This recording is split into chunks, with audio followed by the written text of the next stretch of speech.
and welcome to the Brown Bag series at the Bertha Centre for Social Innovation and Entrepreneurship at the University of Cape Town's Graduate School of Business. Our mission is to build capacity and knowledge with partners, practitioners, students to advance the discourse and systemic impact of social innovation. Just by way of housekeeping, we are recording this session, just so that you are aware.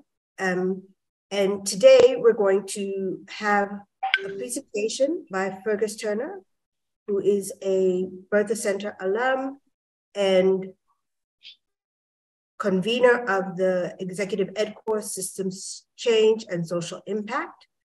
The course is a core part of the Bertha Centre's offering in that it equips participants with tools and frameworks to navigate complexity and strengthens capacity for transformative leadership and collaboration, both in the public and private sector, as well as civil society.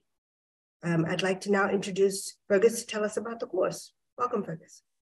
Thank you so much, Ntombini, and welcome everybody on the call. I want to just recognize that just as the course itself is very much an invitation to a conversation and a deliberate line of inquiry into the way we do our work, the way we do our social and justice-oriented work. Keeping that in mind, I'd like to ensure that this call and this brown bag also brings that same principle into being. And so as I walk through some of the key components, the key material structure of the course itself, I'd like you to have a question in mind, to have a wicked problem that your organization, that your institution is facing at the present moment, something that will help to ground the different frameworks, the different tools that we'll cover over as we go through the presentation section of this brown bag, so that instead of thinking about these things in the abstract, it might be possible to land them in your own work and in your own practice. I'm going to share screen momentarily, but while I do that, I would like to ask you to prepare either if you have a journal or a pen close by, alternatively to make a note on your cell phone or on your computer, wherever you are. That is, of course, if you're not moving currently mobile. Let me share screen in a moment.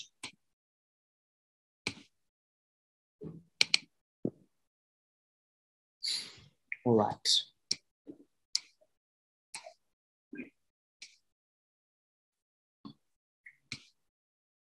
Right, so slides are up. The welcome, this is the welcome.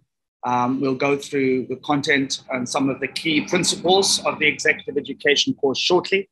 But before we do that, I'd like us to check in, and this comes back to the wicked problem that you may have that may be able to contextualize this course and the content of it. So please prepare yourself with a journal, a pen, anywhere you can take notes. And I'm going to display and read out 2 questions sequentially, and I'll give you just 2 minutes per question to respond in your journal. There will be no sharing or reflections back with the group. This is just a way of contextualizing the course. If there are any pressing questions about what I've just put forward, please pop that in the chat, and then I'll ask Ifiwe to just back channel that to me. So without any further ado, the design challenge or the wicked problem that I'd like to invite you to pick is a challenge from a particular project, program, or proposal you are currently busy with. And the question is, what are you doing? What are you trying to do in the stage of the project journey? Something that is specifically a challenge, but also something that perhaps has been a challenge for a while and feels too complex to deal with the current strategies or approaches to the work that your organization, institution, or your personal practice is using. I'm just going to pop a quick time on here and encourage you to take 2 minutes.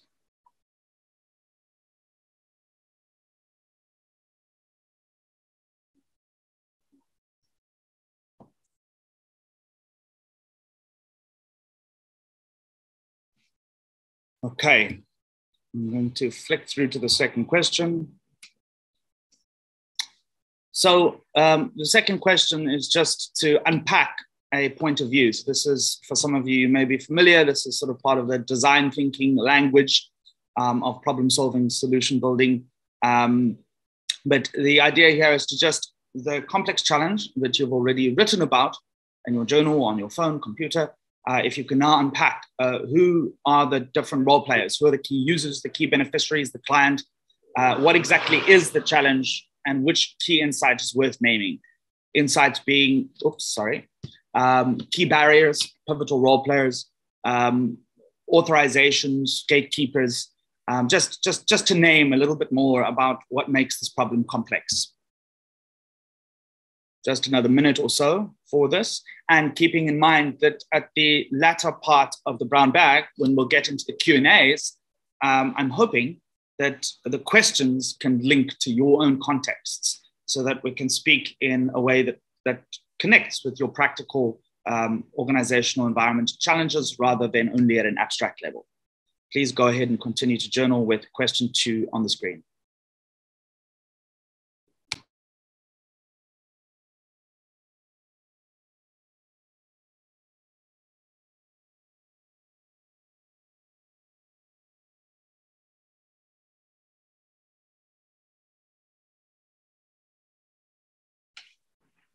Okay, so now with that question, with that wicked problem in mind, I'm going to walk through some of the key course objectives, and then without too much depth, link those course objectives to some of the tools, the frameworks, and the principles that are covered over the duration of the course. Critically, the systems change and social impact course is about developing that systems mindset, a different paradigm of thinking about social change. It is not merely a way of shoring up your understanding of how to do your strategy, your organizational objectives better, but really to look at the understanding of the problem and look at the understanding of one's organization's positionality in the problem environment, how these things are linked and how these things are more nuanced, more complex than we often first assume, and definitely than we often first come to describe the problem and our role in solving it.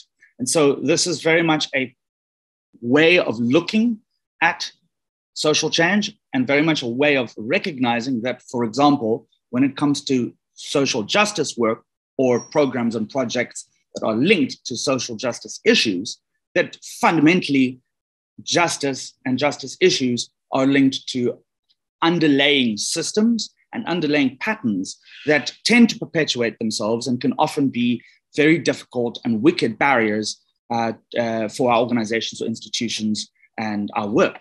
So it's about critically engaging with those systems through a set of different tools, a set of different frameworks, so that we can better identify, describe, and communicate effectively those systems, and also ID or identify where to intervene in that system. So how can we be more effective, more efficient with our resources? How can we be more compelling with the way that we build coalitions, collaborations to deal with issues in a way that recognizes the network of different systemic conditions, actors, key players, that sometimes when it comes to a traditional view on social change, on social justice work, these different factors aren't often kept in mind. So it's about that mindset, and it's about finding a way to engage in tools, toolkits, to develop an answer, preferably, or at least the beginning of an answer to the wicked problem that course participants, delegates are encouraged to come into the course with. And so a little bit more about, well, what is developing a systems thinking mindset all about? This is about embracing complexity. It's about embracing uncertainty and recognizing that a lot of the habits that are instituted in our organizations and our practices favor a way of trying to measure, a way of trying to stick objectives to particular outputs, and being able to sort of assume that our efforts have a linear effect on a particular social phenomena or issue.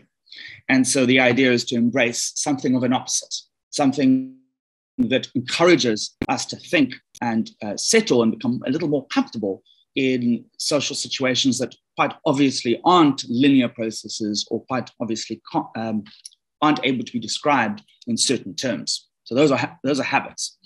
And the idea is that if systems thinking is a sort of language for describing and understanding the forces and interrelationships that shape the behavior of the system, the discipline and the course is meant to provide that conversation, provide that dialogue between different organizations, different delegates, and the faculty that come onto the course, and describe how these different ideas, how these different concepts, frameworks link to real-world examples.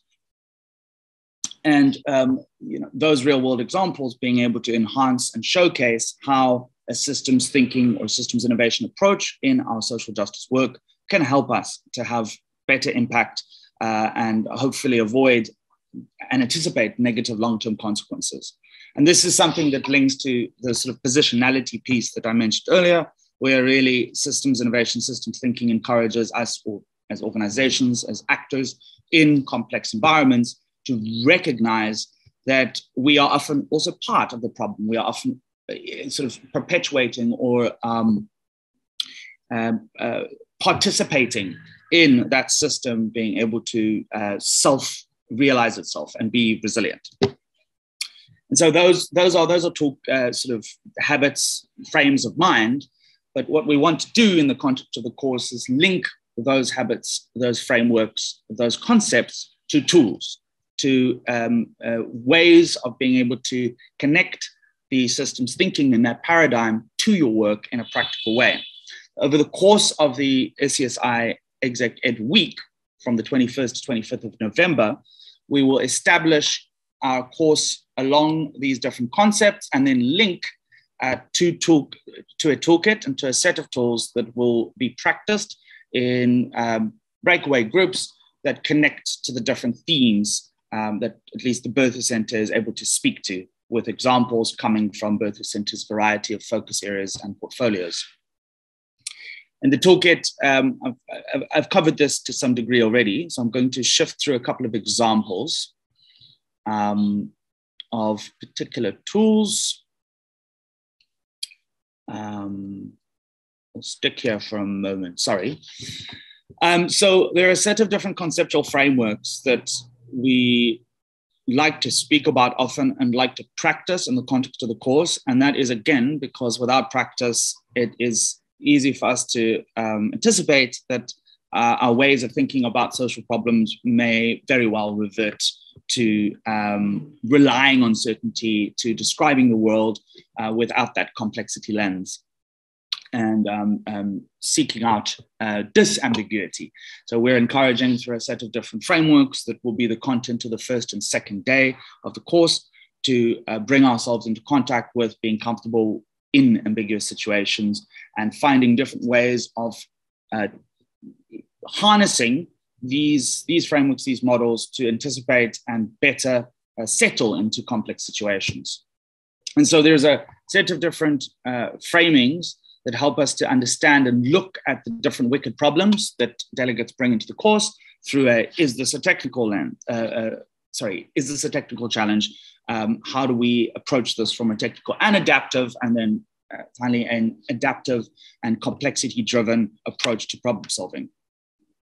And as you can see here in that level 3, in this simplified conceptual framework, these three pieces here represent key principles in action learning, in collaborative systems work. That systems work has to have a representation from a collection of different actors, and in recognizing that the problem definition is often more important than figuring out the solution.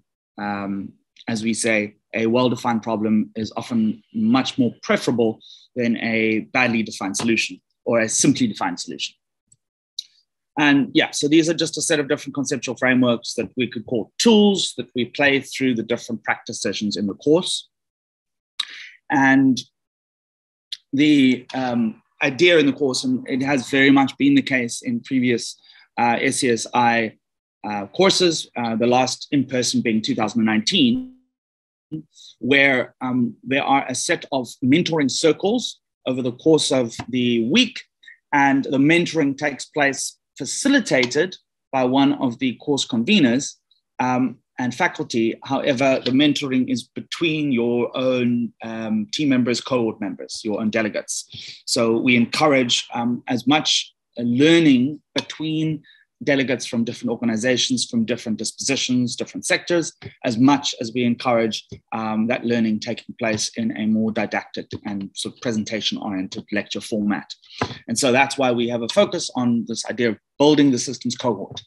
That is to say that the class itself, the group itself, is defined as a cohort, and we link that cohort to a set of common interests, a connection to particular industries. So for instance, if our final class number includes a set of people working in the education sector, specifically around ECD challenges and funding, just for example, we'll put that group together into a smaller mentoring circle, and likewise with other sectors or other challenges. And so the idea is to use this course to build those kinds of learning communities, learning cohorts. And there are different ways of asking and prompting those smaller learning cohorts to apply, integrate the tools, the frameworks into their work. And those guiding questions below here are sort of the kind of questions that we then feed to the cohort in session. And moving through to just another sort of key principle here is that throughout the SCSI course, we try to honor first and foremost the experience of the people doing the work, and in this case, the people in session. So they are the faculty members that cover the basics in systems thinking, systems innovation tools, systems dynamics and strategies for doing the work, linking it to some of Bertha Centre's portfolio work. However, I really want to stress this, that the quality and value of this course has a lot to do with the experience that the delegates bring into that room, into the sessions, not just with their wicked problem, but also their experience of those complex challenges as they emerge across the horizon of their career and what they've tackled in the past. So it really is encouraging you to bring your full self and your full ambit of experience into the sessions. These are just a selection of different principles. I think what I'll do is I'll just send these slides to Iviwe and Dinah for them to share with you when we send out the wrap-up email. And I'm hoping that these will be at some point useful in the coming weeks. And better still, I'm hoping that they also encourage you and excite you to express interest in the course if you haven't already done so, and or to apply. So I'm going to skip through because I am conscious of time. We're at 25. I'm going to skip through to just a couple more tools that will be introduced over the course of that week, the 21st to 25th. And here, as I describe a couple of these key tools, I'd again invite you to link these tools back to the wicked question, the wicked problem that you had journaled about at the start of the session. So first off is this idea of storytelling, so system stories. So it's often the case that narratives, and especially the way that we frame and tell the story of our organization or of our community or of the way that we're trying to handle a particular social challenge, from the systems perspective, the way that we tell those stories, the way that we frame the actors, the role players, the trends and the issues and the challenges, the way that we frame them is just as important as the content. And so there's a set of narrative storytelling processes that help to, again, unpack and unlearn some of the usual standard ways, stock standard ways that we might be trapping ourselves into old habits of doing the work. And whether it is stories that we use to tell our funders or our partners, or perhaps it's the stories that we have about the impact we're having and the impact we're not having and want to be having. We can utilize a different set of framings and prompts over the course of our course to help elucidate and bring more nuance and more context and more complexity to our social change challenges. And so system storytelling is a big component of the start of the course, where we delve into the problematization and the complexity frameworks. These are just a set of activities that I'd like to share with you on this call, something that you could do whenever it is that you choose to step into thinking more deeply about your work. The other tool that I'd like to highlight is mapping. So recognizing that maps, when we talk about maps, we're talking about models, we're talking about the way that we understand the world, the way that we understand our organization, our work, challenge, what have you. And the systems change and social impact course recognizes mapping as a very useful tool in unpacking everything we know, being able to name the things we don't know and the assumptions that drive our actions, and then later on, being able to utilize the systems mapping activities to find out, for instance, how our previous ways of understanding our sector or our organization might be limiting us, how often the way that we, whether it's writing grant proposals, writing strategy, or writing our program plans, these different ways of making meaning of our work can often be a reduction of the actual thing. And that if we have a systems mapping toolkit and a way of being able to use that toolkit in our organizational work, we might find new interpretations and new nuance to the way that we understand and interact with our environment. And the systems mapping is really all about being able to put in 2D, in a visual 2D mapping canvas, that all of the different elements, all of the different variables that are important to consider or that we notice as being key drivers or vectors in our system, in our area of concern, being able to visualize and understand the different relationships, the different feedback loops, and being able to pinpoint the areas in the map after dialogue, because all of these tools, when they're practiced in the course, are done in teams, in small groups, in those cohorts that we were talking about. So being able to dialogue around where the best points, physical point on that map might be for designing leverage points, designing new interventions. And like I said earlier, it's also about, in the second line there, about helping us to predict what kind of other externalities and effects might emerge from the interventions and how we might be able to avoid them or steer them away from negative results or perpetuating systemic injustices or issues that we previously perhaps weren't aware of. I'm just going to skip through here to a couple of map types. Just if you were wondering what I mean by maps, what a physical map and a landscape map. There are different types of system mapping, and we would be covering a broad array of these different types over the week of the course.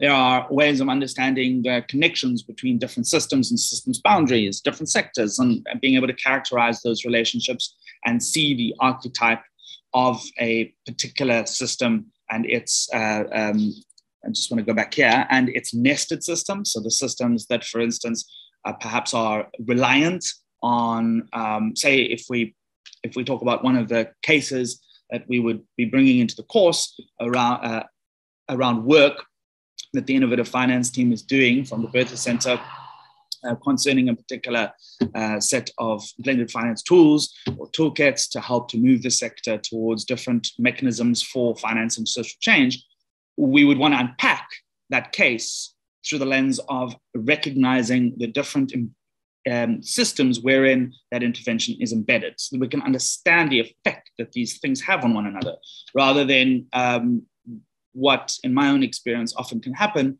is siloing our social impact work. And of course, because it gets busy and it gets very complex and tricky in dealing with things that are emergent and innovative, missing some of the incredible opportunities for nuanced, radical partnerships across sectors and across our ecosystems of concern. So I know that's a lot. We'll share the slides later, but it's just to recognize that embeddedness and that system nesting comes into contact with the different types of mapping that we would do over the course of the week. So the connected circles on the right is just, I'm going to try and find an example here. Over here, so on the left.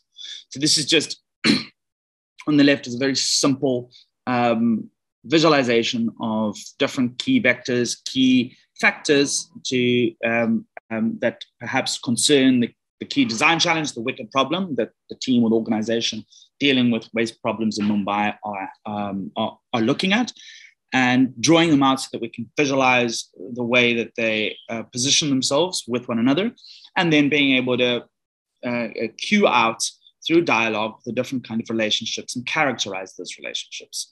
And often after, on the right there, you'll see quite a complex, or a much more complex mapping process.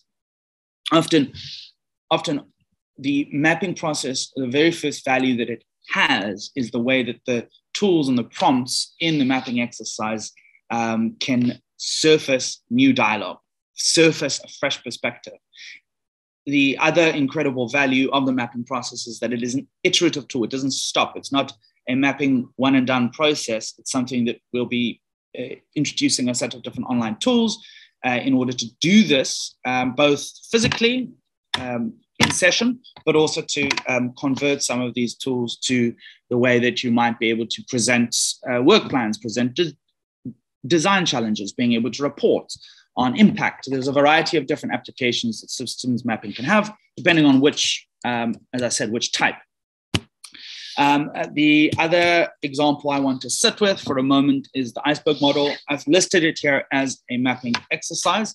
It's often not called that in the systems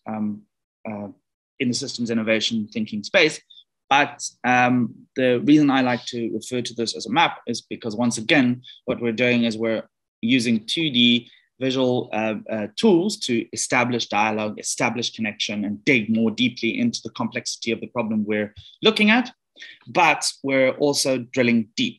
So we're scaling our understanding with depth and not just expanse or width, which you could have kind of seen how we would be scaling our understanding with those other maps, the connected circles, the causal loop diagrams, etc. But this is about scaling our understanding of what is underneath the events or the social justice issues that we are trying to tackle. What's underneath them? What are the patterns of behavior and the institutionalization or structure of that patterning of behavior? And underneath that, the mental models that perpetuate those issues. So this is just a way of drilling a lot deeper into the issues that we sometimes can get quite stuck on top of the surface with the events. So what I often like to do when I use these tools myself is I'll first do a general sort of storytelling exercise with a particular issue that I'm dealing with. So it's the system storytelling, so that I can unpack a more nuanced understanding of the issue and of the complexity. Then I might use a systems mapping exercise to unpack all of the different actors, role players, issues and narratives or sub-narratives that have come up in that system story. And then once I've got my systems map, just going here as an example of what that might look like, of course, these are other examples. Once I've got that map, and once I've located a particular area of interest or concern that links to a leverage point, somewhere where I want to have impact, because of course we can't act on the whole system, but it's really important to have an awareness of the whole system and be able to understand how that awareness of the system shifts as we do the work. So again, this is iterative. It can guide the work and not just be something to find out where to act. But once I might have found my leverage point with a team, whoever I'm working with, I would then want to hack, for use of a better term, I'd want to hack that particular area of concern and use this tool with a variety of different stakeholders in the ecosystem to better understand what we might not be looking at. What are the invisible drivers of this system's challenge? And that's just sort of a quick ad hoc way of maybe understanding how these tools link together. There are a set of other tools that are fitted in this slide deck which I'm not going to go into for the sake of time, because I do want some conversation concerning the wicked problems and what's come up for you, really. In the presentation here, when I send it to you, you will find a set of slides later on that link to different further readings and resources. I'm not going to go into the activities right now. But those further resources and readings might also help you to dig a little bit deeper into the particular tools that you want to start using or looking at with more depth. I'm going to pause there and acknowledge that in the Q&A session, as much as is possible, if you can refer to any questions that you have with a reflection back to your wicked problem, that would be really helpful in just anchoring how perhaps your organization or your interest, your wicked problem might connect to the coursework. And I'm going to hand over back to Ntombini. I hope that's okay. If you can moderate the questions and answers section of the session. We've got 23 plus minutes left. Thank you so much, everybody. Thanks, Fergus. That was a really rich presentation, and I hope that it whet your appetite amongst our attendees to better understand and apply these new tools and perspectives on the wicked problems that you're dealing with within your particular organizations. And so I'd like to now open the floor and ask guests to pop their questions in the chat. We've also got a link there for the course if you'd like to find out more details about it, including length of time, dates, and so on. So if you have a question, if you could just pop it into the chat, and we'll get started on the Q&A. And when you do, could you please also just say what organization you come from so that we can understand the context of the question that you're asking. Fergus, while we're waiting, yes, maybe I can start the questioning by asking, do you think these tools that you've discussed have equal application in the private sector as they would for the social sector? I do. I want to just give 10 seconds to see if there's anybody else on the call who might like to answer it with their viewpoint on this question. All right, nothing yet. So I'm gonna share my response to this with a bit of a provocation of my own, which is that I would think that these tools are useful for both private and public sector actors. However, I do believe that if we're talking on a scale of effectiveness and adoption and being able to utilize these tools in a way that they can actually link to real action, I'd say they're probably more effective with private actors. And the reason that's a provocation is because that isn't often very well documented. Most of the literature or case writing or practitioner journals or articles online do not describe the way that these different tools and frameworks are utilized by private actors. One of the reasons for that may simply be that it's if it works and if it's showing results, and the particular way that systems tools are being utilized by a particular private actor, it's likely, and this is the provocation, it's likely that it's maybe in that actor's interest perhaps not to prompt that or put that forward, if that makes sense. And I guess this is where I'm kind of hesitating to answer the full scope of what I'm thinking, but I'm going to go there. Okay. So I guess what I'm really suggesting is that I've come across quite a few cases where where I've heard from people working in very different sectors, very different from the social justice world or innovation and social entrepreneurship world, using these tools to great effect. And I guess what I want to say is there's a shadow to this work as well, in the sense that the way that we frame it is, it's connected to justice work and it's connected to our social purpose organizations, but it's just as any tool, depending on the reason for the application of the tool can be used for other purposes. And you can kind of see why. Because if you could have more leverage on a particular system and you already have power resources, it's really useful at being able to also manipulate a system and manipulate the different actors in the system. The better you understand a particular environmental ecosystem and the relationships, it's arguable that it's easier to manipulate and nudge it in a direction that you wish to see it go. So yeah, just also surfacing a shadow there about the work. But I think even the shadow or positive work, it really takes buying into a new way of thinking and a new way of taking stock of your resources, right? Because if you are now committed to working not sectorally, but on a systems basis, you really have to be prepared not to do business as usual, which I think is quite challenging. And I would have actually hoped that you'd been able to give a public sector example, but we'll keep pushing to help them to learn more and more about our work and how such tools can assist them. I'd like to turn back to the attendees and say, the invitation, if you've got a question you'd like to ask Fergus, either about the course specifically or about something that he referenced in his presentation that sparked your interest, please just pop it into the chat and then we'll get the conversation going. Maybe while we're waiting, Fergus, can you please just share with us the logistical arrangements around the course for those who may not have been to our website to see all the information so that they know by when they can apply.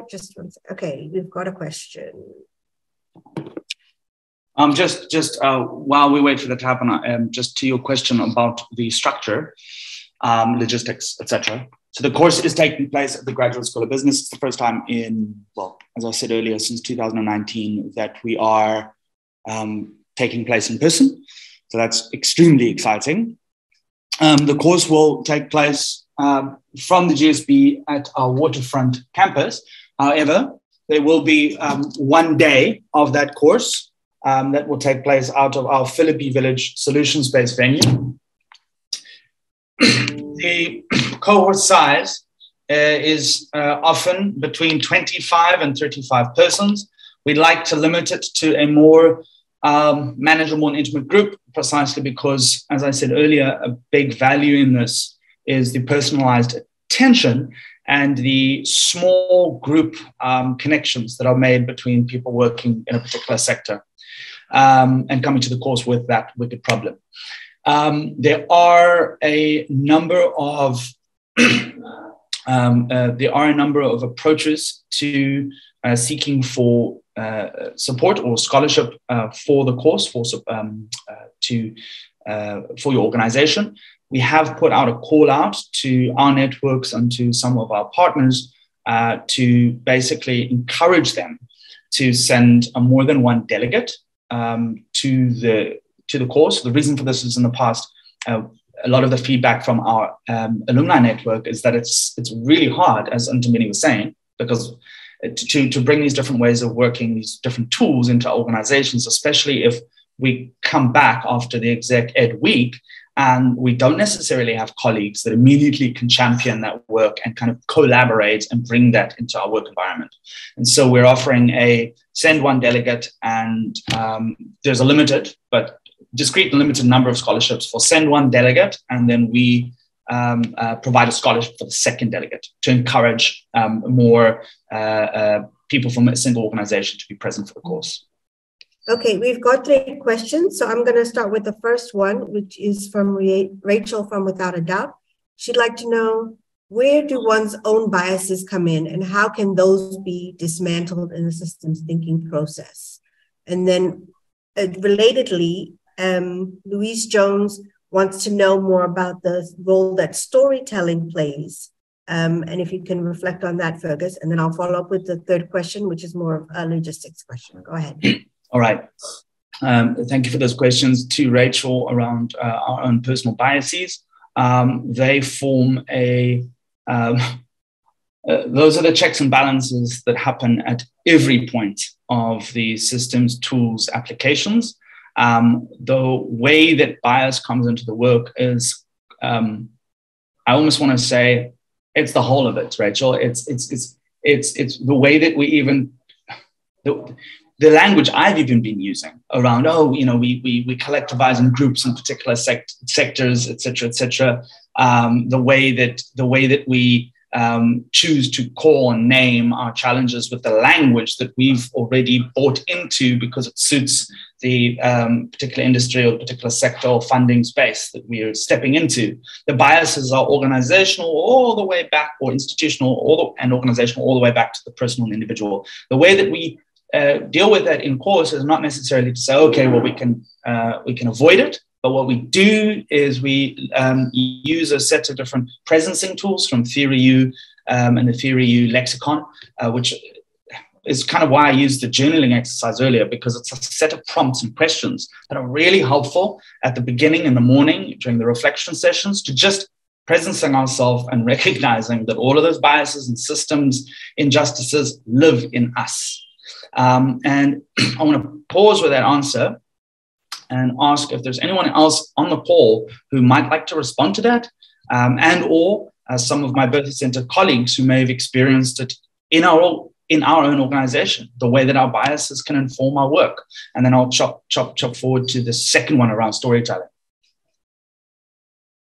No, why don't you go ahead, Fergus, as we're running close to time. The second question was about the role that storytelling plays in systems thinking. Right. So storytelling is just recognizing that human meaning making, the way that we make meaning of our environments, of our shared spaces, is very human for that to be linked to stories and to the way that we tell the story. And the way that we tell the story often is more important than the content of it, because power and power dynamics that live and breathe in our institutions, in our organizations, also link, to Rachel's question, to a particular set of biases, but also to a particular way of telling, of describing the world around us. We describe the amount of storytelling that is nested in the way that we describe our environment and our impact stories, et cetera, hold in them all the different patterns and relationships that we often take for granted. And so that's why storytelling is sort of so essential as a systems tool, so that we can link it to something that human beings have done time all the way back, recognizing that that's how we make sense of the world and how we make meaning. The maps of meaning, the way that we make meaning is through the maps that the stories provide us in our own contextualization of ourselves or our work in the world. And I think an important part about storytelling, what you said, it frames it. It very much it sets the perspective. And what you can do with systems thinking is actually get out of your own single perspective and start to imagine and understand a problem from other perspectives as well. Okay, I'm going to turn now to the third question, which was from Hakime. Hakime is from Ethiopia and is a business development consultant at Stedman Global Consulting Limited. And Hakime first says, I'd like to thank you for including them in this session, and appreciation to Fergus for your presentation. Now, what are the costs for this training? And as an MBA student, is it possible to access the training via webinar?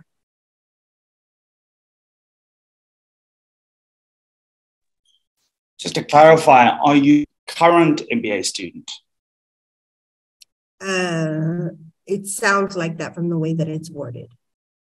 Okay, yeah.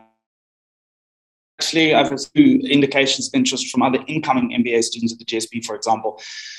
So it is something interesting to see that some of the interest has a barrier, and that a lot of the students or possible delegates already in a program or wanting to enroll in a program, and we don't have an online version of the course this year.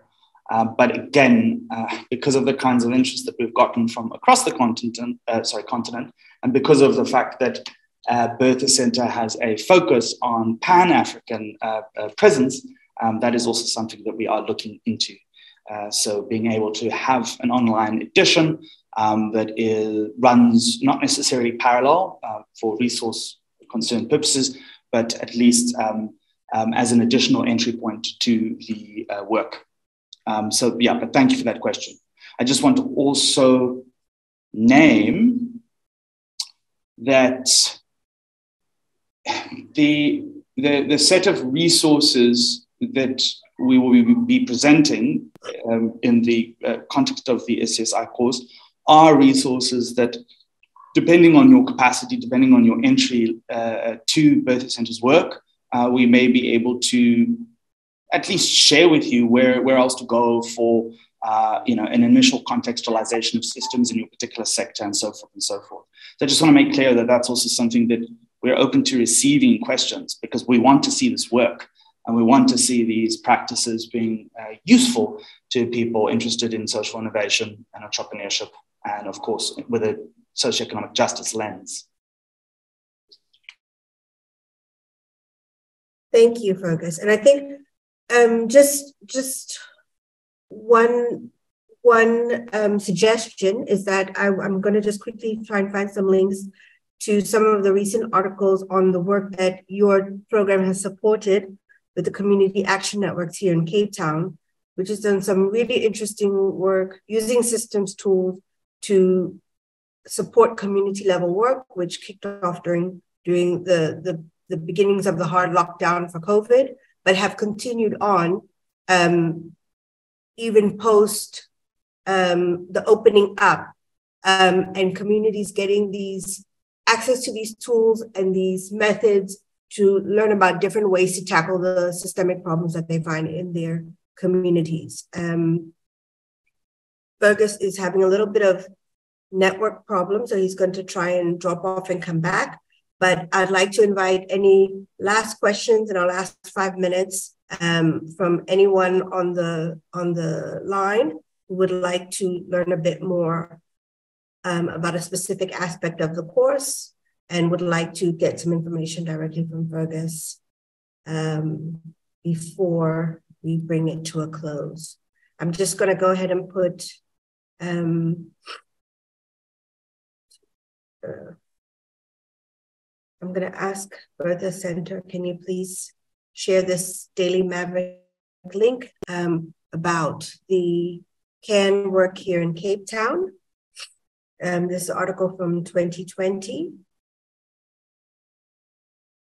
And as of actually, I think 2 weekends ago, I attended a pitching session with people who had worked on the community kitchens associated with the cans in different communities in Cape Town, including Athlone, Hanover Park, and Khayelitsha. And it was really amazing to see how the entrepreneurial spirit on the ground was being supported with these new tools and completely different way of approaching their problems. It really seemed to energize everyone and give them a new focus on how to better solve the problems around food security, the problems around public safety, and access to information, which normally plagued those communities but were exacerbated during COVID. Does anyone have any last minute questions that we can forward to Fergus on your behalf, or that you'd like to share with the group, perhaps about your own feedback on this experience today of hearing about the course? Then we're going to wrap up and say thank you very much for your attendance today. And please keep an eye out for our next, the 8th brown bag in the series. And we will be, Fergus is trying to jump back online, but I don't think it'll be in time. We will be continuing to look at provocative issues related to systems justice, related to social innovation and entrepreneurship here in South Africa and around the continent. And if you have a suggestion of a topic that you think would be really well suited for this format, I encourage you to send us an email. All of our details are on the UCT website, because we'd like this to be as much your space as it is ours. So thanks very much to Fergus Turner, who's the convener of the SCSI course that's happening this year, November, 5 days in person after a long hiatus due to COVID-19. There's Fergus.